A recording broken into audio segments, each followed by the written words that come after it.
નમસ્કાર અને આભાર. આવતીકાલે સવારે આ નવસારીના 13 વોર્ડના નાગરિકો નક્કી કરશે કે તેમના 5 વર્ષ કેવા રહેવાના છે. આ મતદાનનો જે અધિકાર છે, આજે તમારે એક મત આપવાનો છે. એટલું યાદ રાખજો, તમારો એક મત તમારા આખા વોર્ડની દશા અને દિશા નક્કી કરશે. અને આ વિડીયો આજે એટલા માટે બનાવું છું, એના બે પ્રેફરન્સીસ છે. એક કે મતદાન વધુમાં વધુ થવું જોઈએ. આપના વોર્ડની અંદર વિવિધ પાર્ટીઓના 4 ઉમેદવારો ઊભા હશે. કોઈ અપક્ષ હશે, કોઈમાં 2 હશે. તમે 4 લોકોને મત આપી શકો છો. ઉમેદવાર નક્કી તમારે કરવાનો છે કે પાછલા 5 વર્ષોમાં તમે જેને મતદાન કર્યું હતું તેમણે તમારા વિસ્તારમાં કેટલા કામો કર્યા.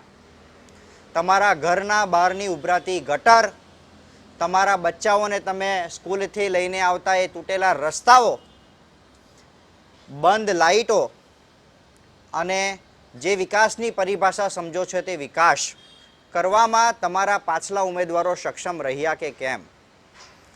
કારણ કે ઇલેક્શન વખતે વહલા દહલાની નીતિમાં મારો કાકો ને મારો ભાઈ ને મારો મિત્ર એવું કહીને જે પ્રજાનો સેવક છે ને તેને રાજા બતાવી દેવામાં આવે.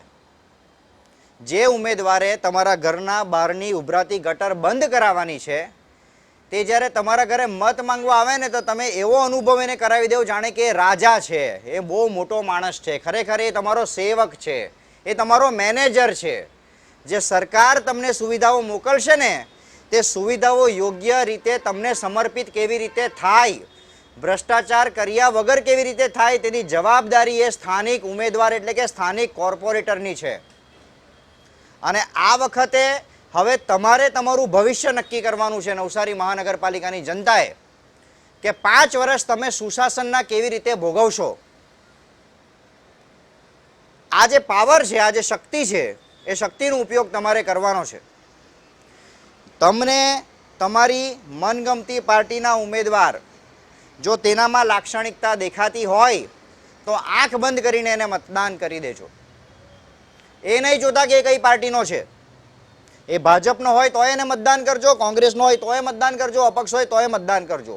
જો તમને દેખાતું હોય કે એ તમારા માટે કામ કરશે, પરંતુ એ નક્કી કરવા પહેલાં 5 વર્ષ એના કેવા રહ્યા છે તે પણ તમે જોઈ લેજો.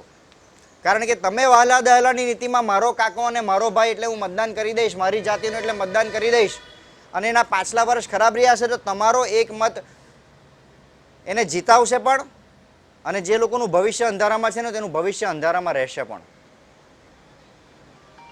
એક વસ્તુ વિચારજો કે તમે જેના માટે મત માંગવા નીકળશો, કે તમે જેને મતદાન કરશો તે માણસ તમારા માટે કેટલો ઉપયોગી સાબિત થવાનો છે. એનામાં બુદ્ધિ શક્તિ કેટલી છે, એનામાં ટાઉન પ્લાનિંગનું કેટલું નોલેજ છે, શહેર વ્યવસ્થાનું કેટલું નોલેજ છે, રોડ રસ્તા ગટર પાણીના કામો કરાવવા માટે સ્થાનિક લેવલ ઉપર એ કેટલો મજબૂત છે, કે પછી ખાલી મોટું નામ છે, મોટી ગાડી છે, મોટા બંગલા છે, મોટો માણસ છે એટલે એને જીતાડી દો અને પછી એ મોટો માણસ જે સેવક બનવાનો હોય તેને રાજા બનાવી દો. રાજા સેવકને બનાવવો જોઈએ, પણ એવો રાજા હોવો જોઈએ જે તમારા એક ફોન પર એક અવાજ ઉપર તમારે સમસ્યા માટે દોડતો થઈ જાય. યાદ કરો તમને કેટલા વર્ષમાં કેટલા વાયદાઓ આપવામાં આવ્યા. જો એ વાયદાઓ પર એ ઉમેદવાર ખરો ઉતર્યો હોય તો એને મતદાન કરજો, અને નહીં ઉતર્યો હોય તો થોડુંક વિચારજો. ઘણા બધા કહે ને કે ઓપ્શન નથી. એક વાત કહું છું, ધારો કે તમારા આ હાથમાં સડો લાગી ગયો એક આંગળીમાં.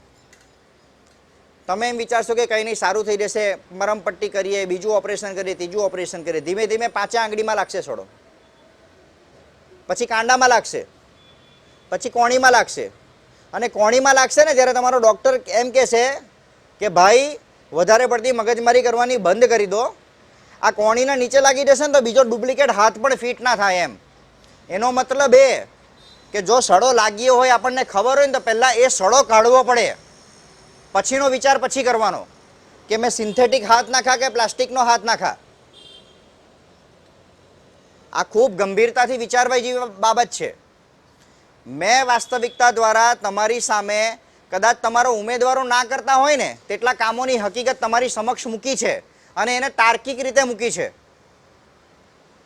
તમારો ઉમેદવાર જો તમને એમ કહેતા હોય ને કે મેં રોડ રસ્તા પાણી ગટર આ બધી સુવિધાઓ કરી, તો એને ગ્રાઉન્ડ પર લઈ જાઓ કે બતાવો કઈ જગ્યાએ બનાવ્યા છે, બતાવો કઈ જગ્યાએ રોડ બનાવ્યા છે, કઈ જગ્યાએ પાણી છે, કઈ જગ્યાએ નળ છે, કઈ જગ્યાએ લાઇટ છે. એની ક્વોલિટી ચેક કરો તમે. અને એની ક્વોલિટી ચેક કરવી હોય ને તમારે, તો તમે તમારા ઘરની લાઇટ જોજો, તમારા ઘરના નળ જોજો, તમારા ઘરની દિવાલ જોજો, તમારા ઘરની ટાઇલ્સ જોજો, તમારા ઘરના બ્લોક જોજો, ઉમેદવારના ઘરના બ્લોક જોજો, ઉમેદવારની સંસ્થાઓ હોય, એના વેપારીકરણ હોય, એના ધંધાઓ, એના બાંધકામો હોય, તે વસ્તુ જોજો જે પર્સનલ યુઝમાં થાય છે. તમે તમારી પર્સનલ યુઝમાં ઉપયોગમાં લેતી વસ્તુઓ જોજો, તમારા ઘરના બ્લોક જોજો, તમારી દિવાલ જોજો. ફરક ખબર પડશે. અને જો તમને ખબર પડે તો એને ખબર પડવી જોઈએ. અને જો ખબર પડતી હોય ને તે છતાં જો તમે આ યાતના ભોગવતા હોય તો પછી તમે વિચારજો. આભાર. ભારત માતા કી જય.